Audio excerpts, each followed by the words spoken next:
What's up, everybody? Clint Fauché here, the Front Porch Chronicles. And I'm super stoked today. Faith Marie, I met you at the ayahuasca retreat. She's an MMA fighter, a Navy veteran, and just one of the most pure, good-hearted, genuine people that I've met. And so I was super stoked to get you on here and get the people to hear your story because I think it's motivational and I think you're a light that this world kind of needs more of. Thank you for taking time out of your busy day to come on. Thank you, Clinton. Yeah, you're welcome. Before we get deep, how are you feeling coming back from the retreat? I'm feeling really good. The first week after was pretty rough, but yeah, no, I feel great. I feel really motivated. In the past, after other retreats, I've been very introspective, very isolating myself. But right now, I just feel like I'm going down a different path, and it's really nice. Yeah, you can tell you got this, like when we were talking about, you got this glow about you. Like you can just tell you're in a good space and place, Yeah, which is a good thing. So thank let's you. take it all the way back. When you were growing up, how was Little Faith? Ooh, damn, we're going deep. Little Faith, she was a ball of light. Little Faith just want to be the star, you know.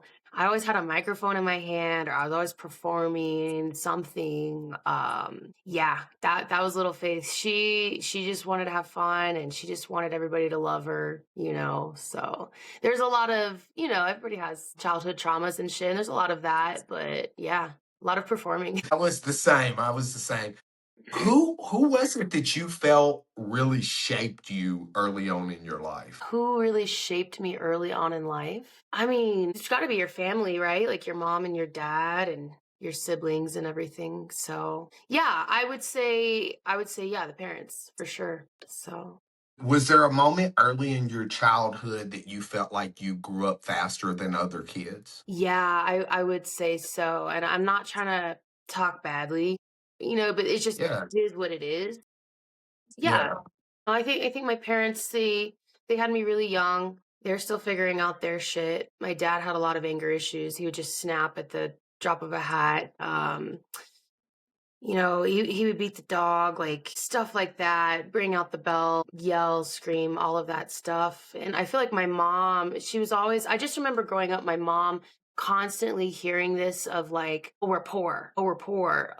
This, like, and then making fun of people well off, making fun of people who seemed happy, you know? And Yeah. I do think that molded me for a bit of kind of this jealous chip on my shoulder kind of energy, for a really long time. And constantly being in fear of, my dad snapping. So You're the oldest, right? yeah, yeah, I'm the oldest. So I think that's like I always try to map out in my mind like why or what it is that align. And I think that's one of the things. I'm the oldest of mine too. So we also have that added pressure of feeling like we want to take care of Yeah. our siblings and all of those things. So I feel like that kind of pushes us as well as the external world, but also like we've seen some shit. And so like we really Yeah. want to protect or take care. So it like kind of pushes us into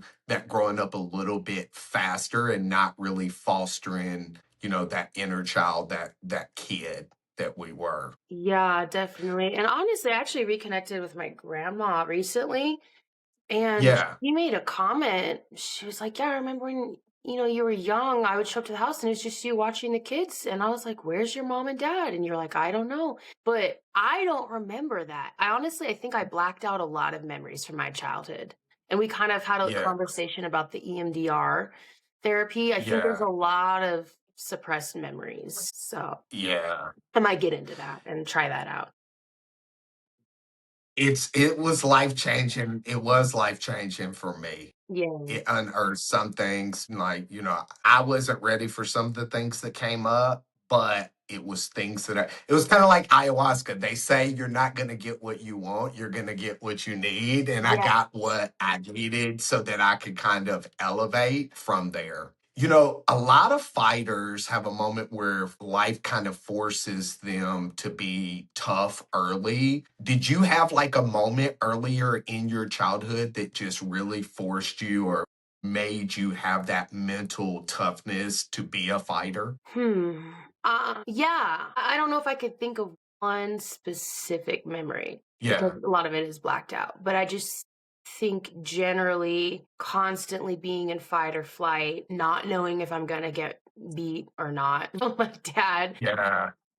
constantly not knowing what's coming. One moment I think everything is fine, and the next thing I know, glass is shattering in the other room. There's a hole in the wall. Just a lot of that. And I do feel like there was a lot put onto my family about masculinity. Yeah. We were raised almost in a way to value the masculine more. And now that I feel like I've grown a lot, what I view it is it's more of a broken masculinity that they were valuing from like a distorted view. So, growing up, I constantly like any beautiful woman was just they were just shit talking her. Anything feminine, they're just shit talking. And yeah, it was just always posturing, and it's almost like little man syndrome. I feel like my whole family actually kind of has little man syndrome, and I'm not even talking shit because I had it too. Like I Yeah. inherited it, and I carried that for a while, and so I joined the military, and I became a firefighter. And then I got out of the military and I continued that firefighting into wildland firefighting. Then I've been cage fighting, and Yeah. I think what started all of that was what I would consider like a disease in my family line and society too. It's not just them, it's a lot of people have it, of just a distorted view of valuing things. And I just wanted to prove myself. And through ayahuasca, I did uncover a lot of subconscious beliefs. Like I didn't, Yeah. it's hard to fix things when you don't even know they need to be fixed or you don't even know why you're doing Yes. it. Yeah. Yes, that's like what we talked about. Like, it's crazy because once you do ayahuasca, it's like you realize how delusional you are yourself. And like, I was Yeah. trying to explain to my family, because, everybody's like, oh my God, you did that. And I'm like, when you like, I try to explain to them, but they don't really get it. And I'm like, it's kind of like you're seeing life through these glasses, but they're foggy Yeah. and you can see just enough, but like you really don't know what you're seeing. And then you take those glasses off and everything's in 4K. And now you're like, holy cow, like this is what the world actually feels like. This is what Yeah. the world actually, yeah. Looking back at your younger self, what do you think that you most needed as a kid that you didn't? I think I needed love without conditions. And I think that's a big thing. Like I grew up with what appeared to be conditional love of hey, you know what? One moment I'm going to snap and I'm going to scream and I'm going to hit you and I'm going to punch this wall. And then the next moment I'm going to tell you that I'm putting a roof over your head. So therefore I love you. Or it's like, that's not really love. Sometimes you just need a hug and I'm sorry. It's not that hard. For a lot of people, that's really, really hard. Like the ego, where a lot of us are run by our ego, and our ego doesn't want us to be wrong. And so therefore we'll do all this fucked up shit, because we don't think that we're wrong. And we're just gonna like stand 10 toes down on that behavior. But yeah, I think I just needed some 100%. unconditional love. and and sometimes like just listening, I don't know if you like, I just needed Mm, somebody to listen. Like I didn't yeah, need, like I just wanted to be hugged. I didn't need to be told like I got hurt because I didn't listen, yeah, or you spanked me because I didn't listen. Like sometimes you just want to be heard, like especially as a kid, like yeah, you just want to be heard. I don't need to be told this or that or the lesson in it. yeah, Everything doesn't have to be a lesson. Just a yeah, hug. Just yeah, like telling me that you care. yeah. You know what I mean? Definitely. And So sorry you sorry is very hard to come by in my family, but that would have been crazy. Like that would have been amazing, you know? So 100%. And even to this day, but like one of the things that I learned from my situation is like understanding, and one of the hardest things for me was letting go of believing, because again, you have to let go of delusion. And so like my mother and father, I haven't talked to my father in like over like 5 years or so, yeah. and it was just letting go of that notion, because I hoped and I prayed and I kept making myself believe eventually he Mhm. would come around, eventually he would see the things that he did that hurt me and say sorry. But like Yeah. understanding like it just is what it is. I know at some point in time you joined the Navy, and that's not a small decision. What do you feel like pulled you towards joining the Navy? Yeah, so we talked a lot about childhood stuff, but Yeah, honestly, I feel like a lot of my wounding really started when I was a teen. And that's when a lot yeah, of issues started to happen. And the Navy was actually like an escape for me to get away from my family. Because the family split, it was basically everything blew up. My dad was very controlling. He didn't even want me to work a job because he couldn't control me if I have income, right? So that yeah. was a way for me to like get off on my own. I do remember a moment where he told me, he was like, there's one day where you're going to fall flat on your face and you're going to fail and you're going to come back begging for me to help you. So me joining the Navy was a way to ensure that that would never happen. I was so determined, like, you will never hear me ask for a favor for money ever. So I was very like very determined. And that's basically, yeah, it worked out. So and a lot of my siblings, they do have to ask for financial favors, and it's definitely held over their head, and that's not something I ever wanted a part of. And yeah, there's a lot of other factors too, but I would say that was like the big push in the moment to gain, basically my own freedom and autonomy. Yeah. What do you feel like the military taught you about yourself personally? I think it taught me I do have an inner strength because I hadn't quite tapped into it yet. Like I was still like I was a theater kid. I was a little dork. I joined and I was like bright-eyed and bushy-tailed of like, I didn't know shit. And it taught me really quick to find my own inner strength and to work well with others and to accomplish the mission. And actually when I got out, I kind of shut that part down just a little bit and it's coming out again, but like I feel like it's coming out in the healthy way now because I've done all this work and I feel like it's going to help me in the long run for sure. Do you feel like it took anything from you being in the Navy? Yeah, I mean definitely.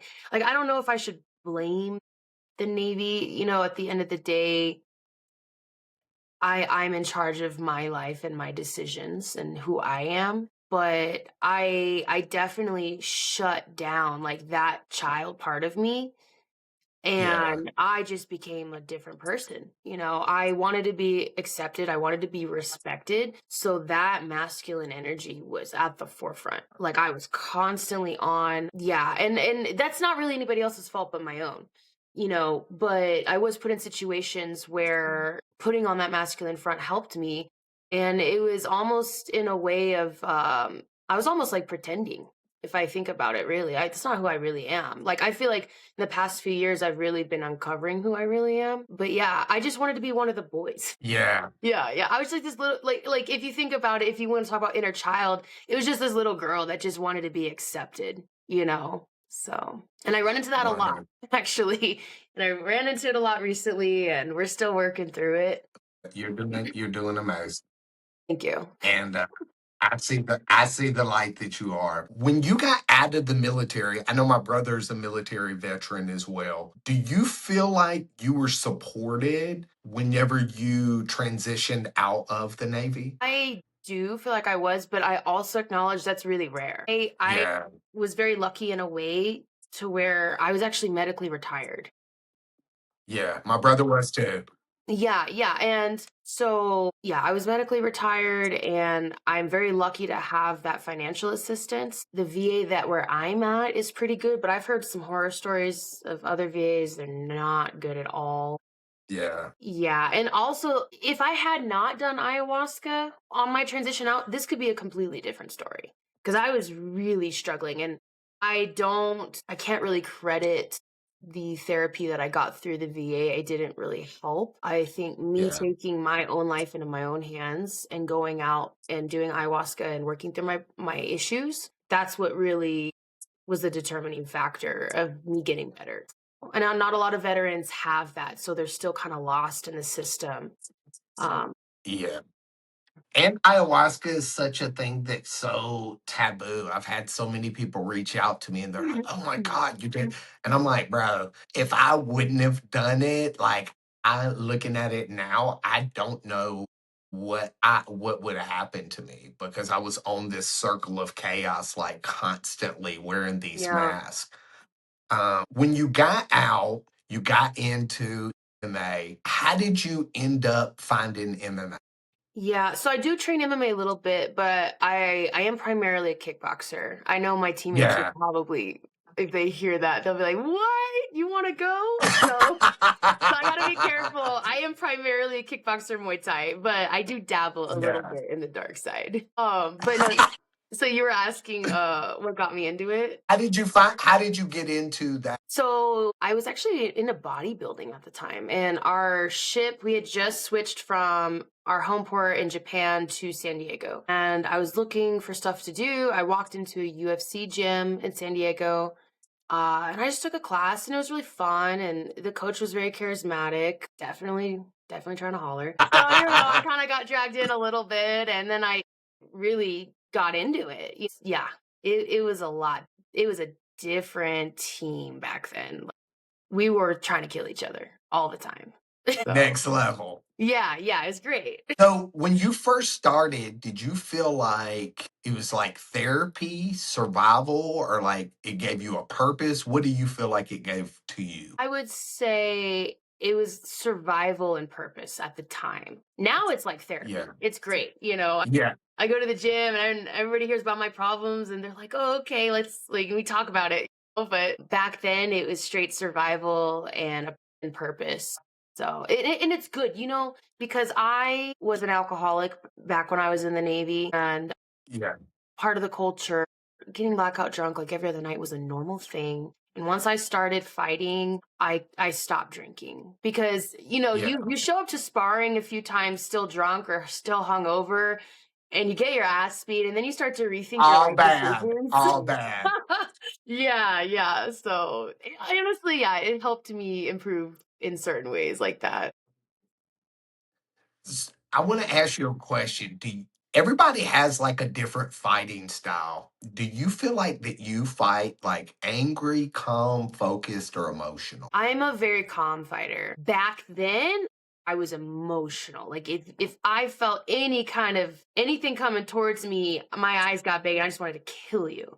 Now, like, I'm a lot more mature within fighting and within life. So now I'm like very calm. If I do get rocked, it is kind of weird because then I kind of it's like my brain turns on and I just kind of focus in and now you're in trouble, but I'm not mad about it. We're just gonna do what Yeah. we do. Like me, everybody always laughs because I'm like the nicest, friendly guy. When I get in there, it's almost like I black out, and it's like the song "Tear the Club Up" Oh, comes up in wow. my head. And it's like I just run across. Like my first fight, I ran across all 3 rounds like we were at the club. Like it was no even pot. It was just like running across, throwing haymakers. And I'm like, Wow. and my coach, I get over there, and my coach is like, bro, we worked on all this stuff. And I'm like, bro, I'm sorry.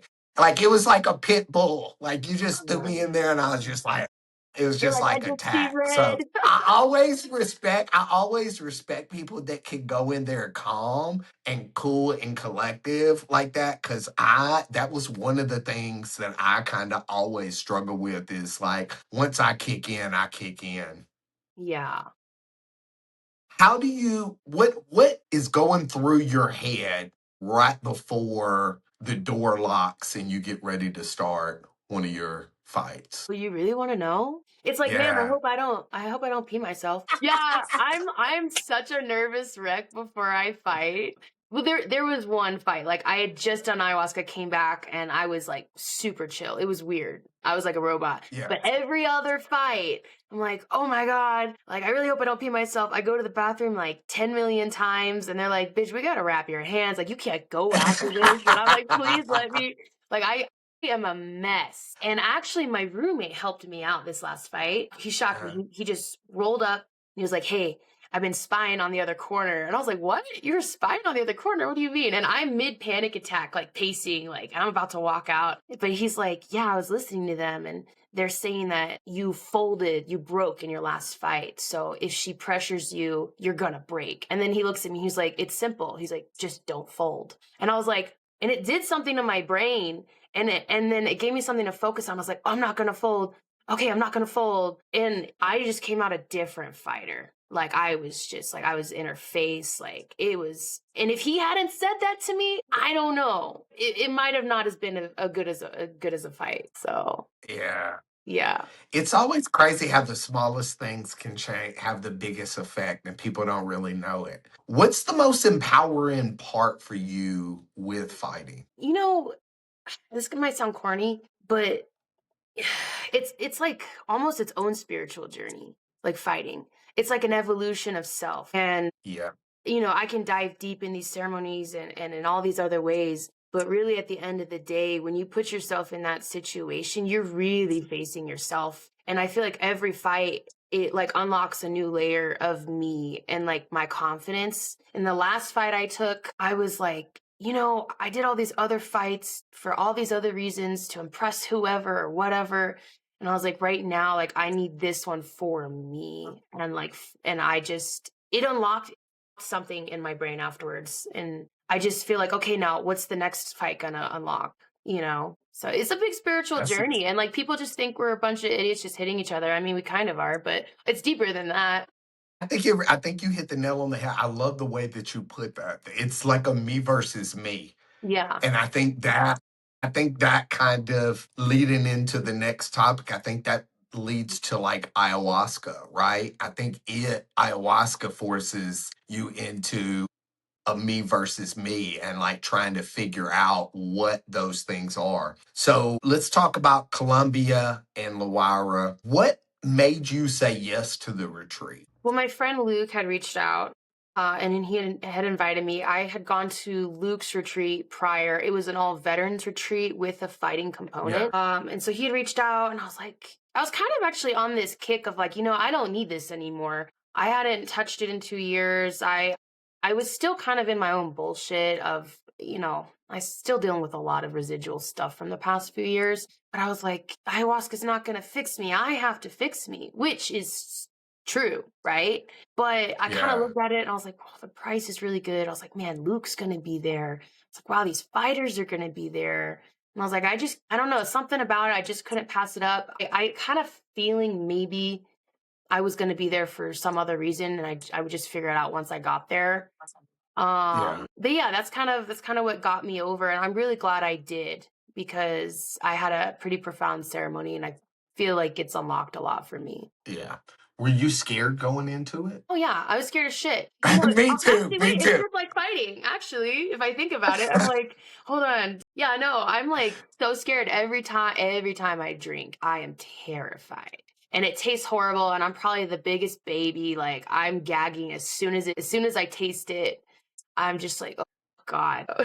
I'm gonna play reverse Uno. I was like you going into it. I was scared, but I was thinking, I just don't want to shit or piss my pants. Because Yeah, they had the whole thing that you talk about before about like double. And I was like, please, dude, that would be the like throwing up in front of people is kind of embarrassing, but it is what it is. But like yeah, shitting or pissing myself, I'm like, dude, I just hope that I don't do that. But yeah. I know one what person who what was did. Yeah, you're gonna have I to know one. I'm gonna have to know. I'm gonna have to know off camera. Okay. What were you leading up to it? What were you hoping to find or release? Did you have an intention going into it? Yes and no. I feel like I had an intention and I was trying to like push aside. Yeah, I'm always dealing with trying to release somebody from my past. yeah, See, I already feel the waterworks. They're already starting to go, just even talking about it. But I was like, this time I was like, you know what? We've tried releasing him. It's not going to happen. I was like, focus on you. I was like, focus on releasing a trauma from your body, because my fight or flight is always on. So mm, that's what I focused on. But funny enough, no, he popped up. So he popped up in the ceremony and we had to do that song and dance. And I think it was a little bit different this time for sure. And it was a little more eye opening. So I don't know if you want me to go into that ceremony or.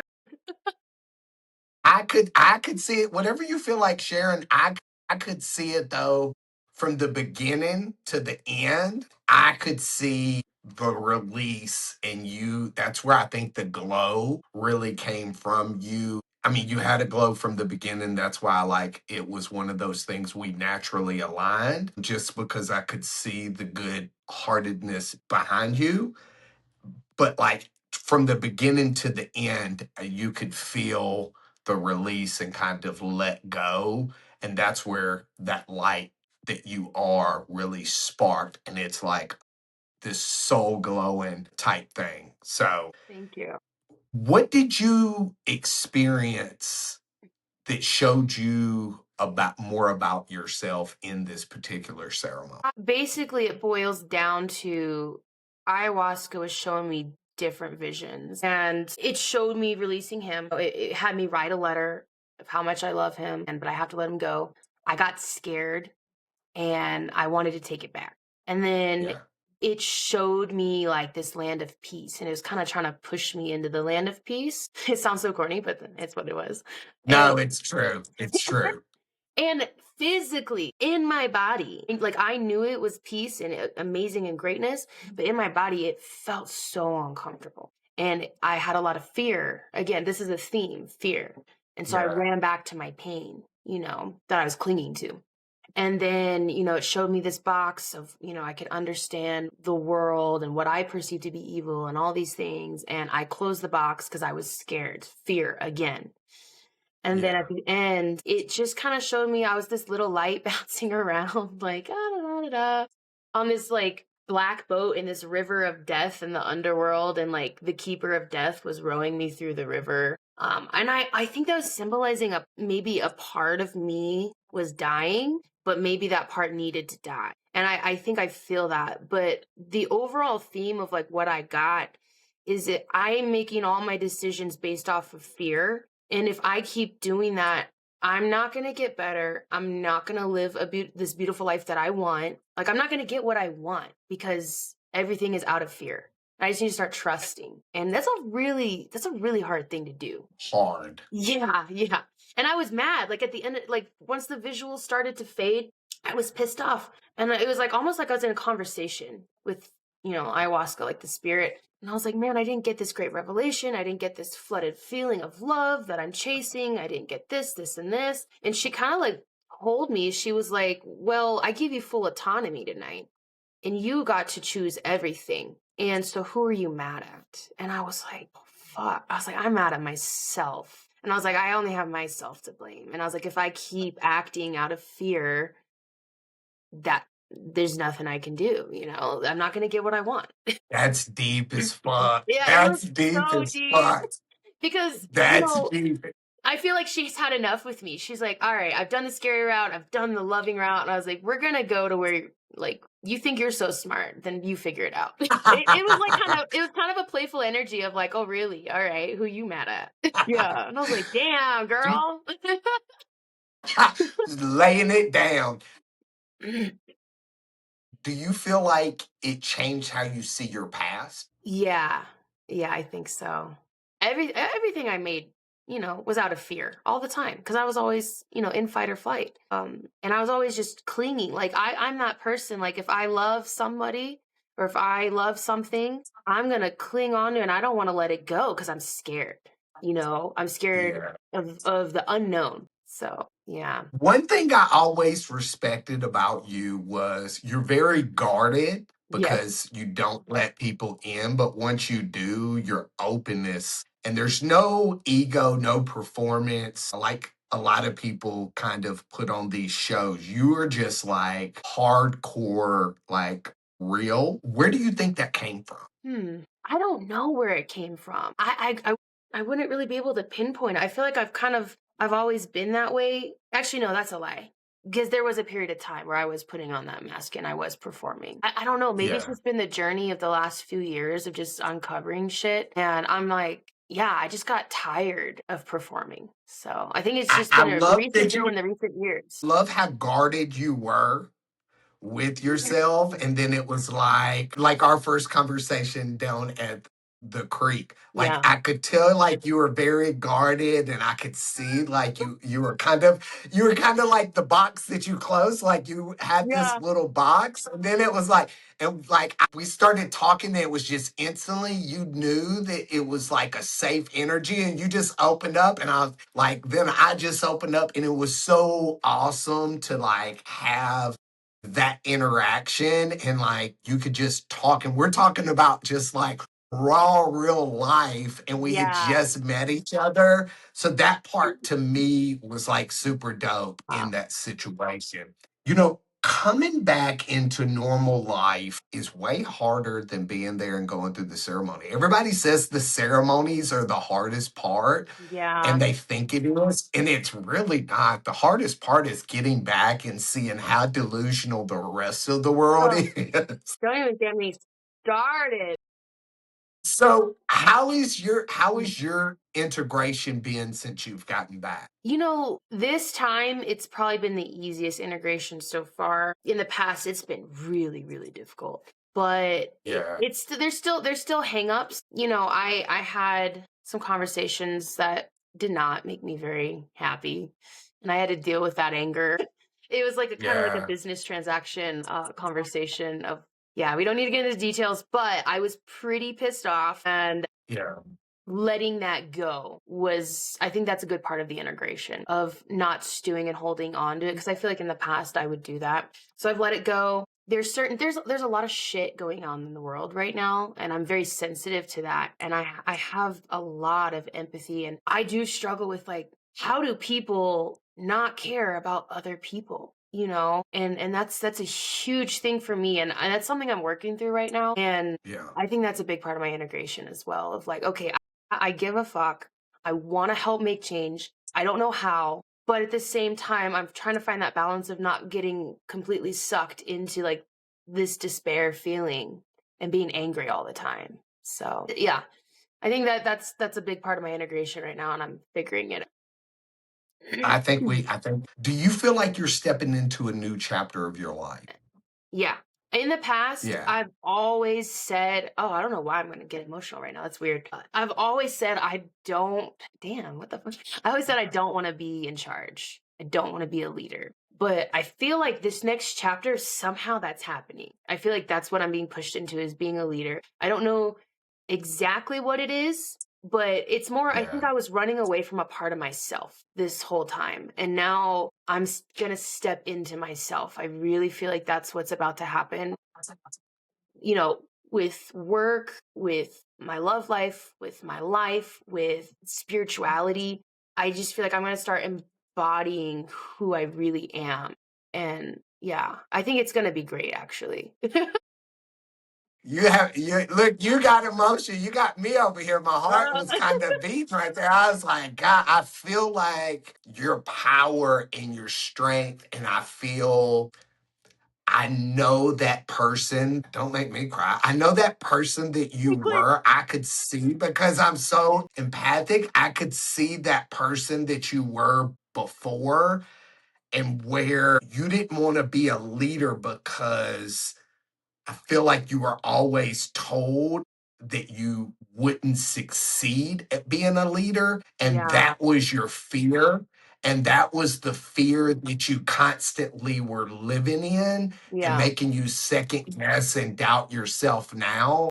And I feel like as that releases and you understand, you're a badass woman. And like you have such a loving, caring, good-hearted spirit and soul about you.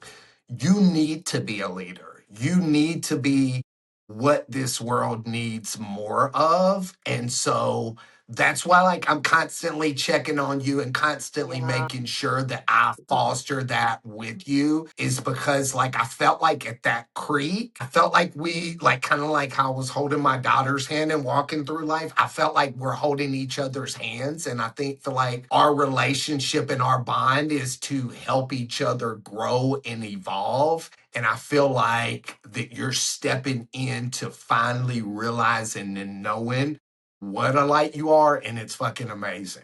Thank you. Yeah, So no, it's like you've been a great help. And I agree with stepping through life. And Ian, he came up to me.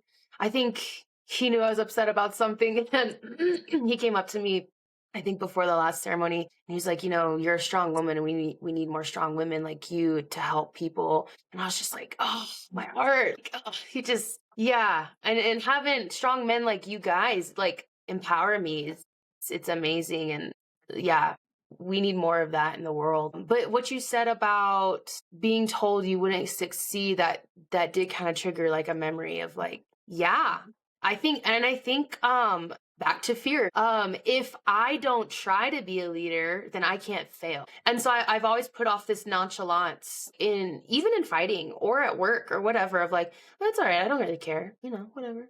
Because if I don't care, then nobody can say anything.